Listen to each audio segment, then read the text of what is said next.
भारतीय सिनेमा में हम जैसे फिल्म प्रशंसकों ने हर तरह के अदाकार देखे हैं। Action star, romantic hero, tragedy king और भी न जाने क्या क्या। इनमें से हर जॉनर के लिए अलग अलग अदाकार हैं जो गुजरते समय के साथ स्टार बन गए। कॉमेडी के क्षेत्र में जब भी भारतीय सिनेमा के सबसे बड़े सुपरस्टार की बात होती है तो जुबान से बरबस ही जॉनी वॉकर का नाम निकल जाता है। जी हाँ, वही जॉनी वॉकर जिनका असली नाम बदरुद्दीन काजी था और जिन्होंने एक पीढ़ी को कॉमेडी और हास्य का मतलब समझाया था तथा अपनी कला से भारत की अगली कई पीढ़ियों के चेहरे पर मुस्कान लाने का काम किया। सर जो तेरा चकराए, आजा प्यारे पास हमारे, काहे घबराए। मैं हूँ मिस्टर जानी, मैंने सब मुल्कों का पिया है पानी, सारी दुनिया घूम घाम के बना हूँ हिंदुस्तानी। दिल है मुश्किल जीना यहाँ, जरा बच के, ये है बॉम्बे मेरी जान। आज के इस बायोग्राफिकल वीडियो में हम इसी अभिनेता की जिंदगी के बारे में विस्तार से बात करने वाले हैं, तो फिर चैनल को सब्सक्राइब करके वीडियो के अंत तक बने रहिए। तारीख 11 नवंबर साल 1924 को मध्य प्रदेश राज्य के इंदौर शहर में निवास करने वाले एक मुस्लिम परिवार में पिता जमालुद्दीन काजी के घर उनकी दूसरी संतान का जन्म हुआ, जिसका नाम बदरुद्दीन काजी रखा गया। बदरुद्दीन काजी के पिता एक टेक्सटाइल मिल में मैनेजर के तौर पर काम करते थे, लेकिन फिर किन्हीं कारणों के चलते वो जिस मिल में काम करते थे वो बंद हो गई, इसलिए उन्हें काम की तलाश में दूसरे शहरों में जाना पड़ता था। बदरुद्दीन के परिवार में उनके 10 भाई बहनों सहित 15 लोग रहते थे। इतना बड़ा परिवार एक व्यक्ति के कमाए पैसों के सहारे चलना मुश्किल था। आगे चलकर बदरुद्दीन के बड़े भाई मौजी स्वभाव के इंसान निकले, जिन्हें काम करना बिल्कुल भी अच्छा नहीं लगता था। ऐसे में अपने भाई बहनों सहित पूरे परिवार को संभालने में अपने पिता का सहयोग करने की जिम्मेदारी बदरुद्दीन काजी पर आ गई, जिसके बाद वो उन सभी शहरों में अलग अलग तरह के काम करने शुरू कर दिए, जहां उनके पिता काम की तलाश में जाया करते थे। इसी दौरान बदरुद्दीन नासिक शहर में साइकिल पर सवार होकर दूर दूर तक आइसक्रीम वगैरह बेचा करते थे, जहां उन्होंने साइकिल पर कई तरह के स्टंट करना भी सीख लिया था। अपने परिवार की खराब आर्थिक हालात के चलते बदरुद्दीन काजी यानी हमारे जॉनी वॉकर को 6ठी कक्षा तक पढ़ाई करने के बाद आगे स्कूल जाने का मौका नहीं मिला और उन्होंने 12-13 साल की उम्र से ही अलग अलग तरह के काम करने शुरू कर दिए थे। जॉनी वॉकर साहब को फिल्मी दुनिया से प्यार शुरू से ही था और वो कॉमेडियन नूर मोहम्मद चार्ली के बड़े प्रशंसक थे। वो बचपन में नूर मोहम्मद चार्ली की नकल करते और उनकी तरह स्टंट करने और लोगों को हंसाने की कोशिश किया करते थे। हिंदी सिनेमा के पहले सुपरस्टार कॉमेडियन माने जाने वाले नूर मोहम्मद चार्ली की विरासत को भविष्य में आगे ले जाने वाले जॉनी वॉकर साहब को शुरू से ही अपने आसपास के लोगों को हंसाने में आनंद मिलता था और वो शुरू से ही फिल्मों में काम करना चाहते थे।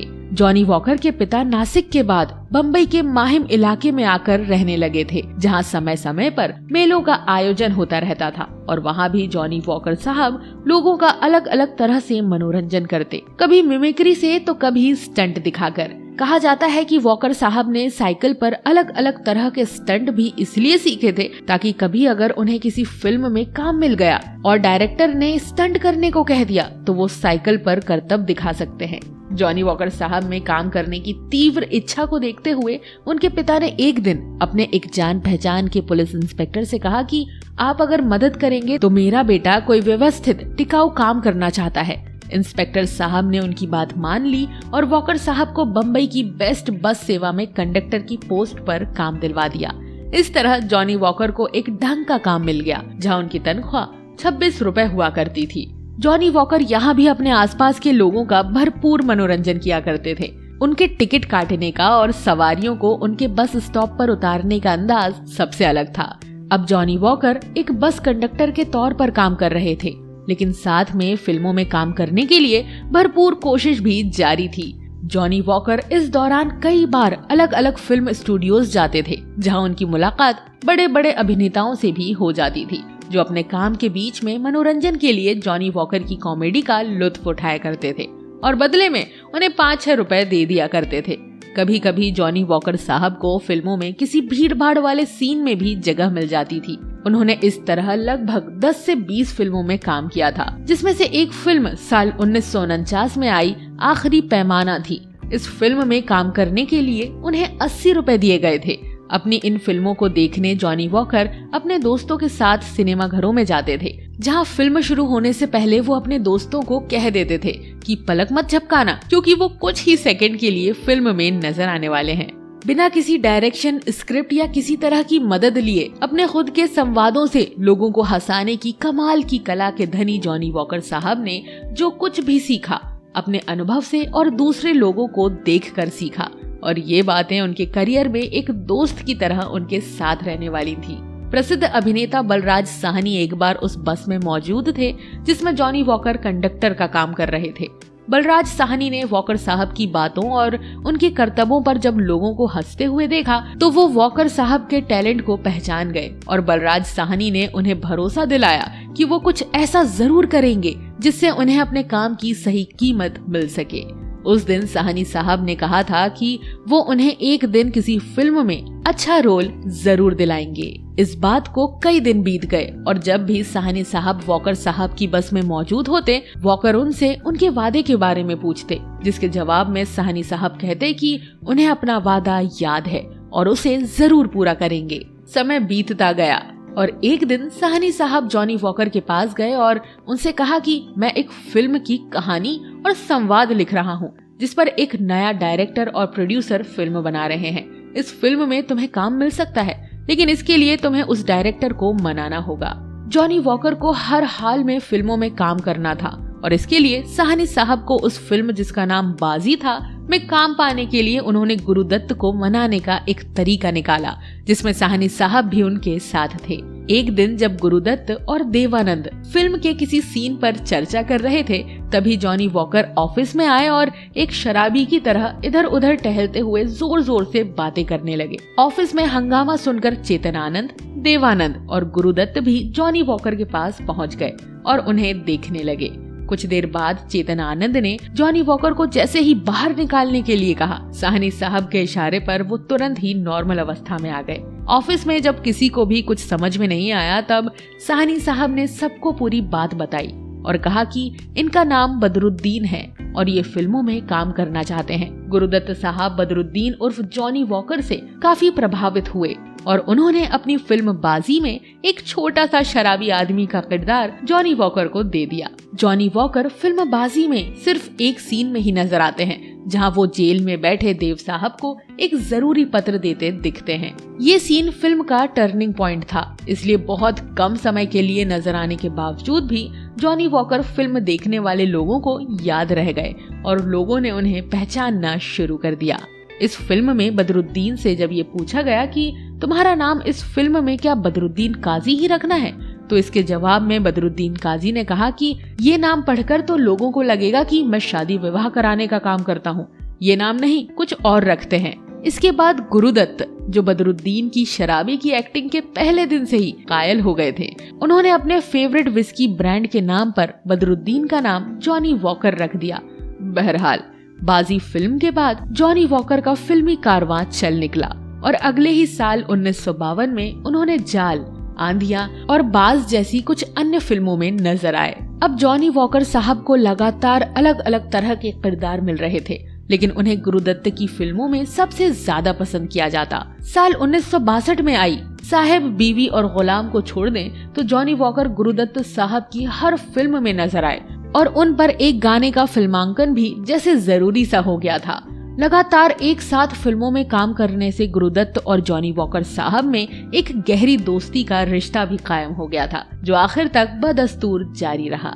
गुरुदत्त जॉनी वॉकर की एक अभिनेता और इंसान के तौर पर बहुत इज्जत किया करते थे और वॉकर साहब भी उन्हें अपना मेंटर मानते थे। अपनी फिल्म में जॉनी वॉकर को उनका किरदार समझाते हुए गुरुदत्त साहब कहते थे कि जॉनी, ये तुम्हारा किरदार है, ये संवाद है, अब इसमें तुम जो भी अलग कर सकते हो करो।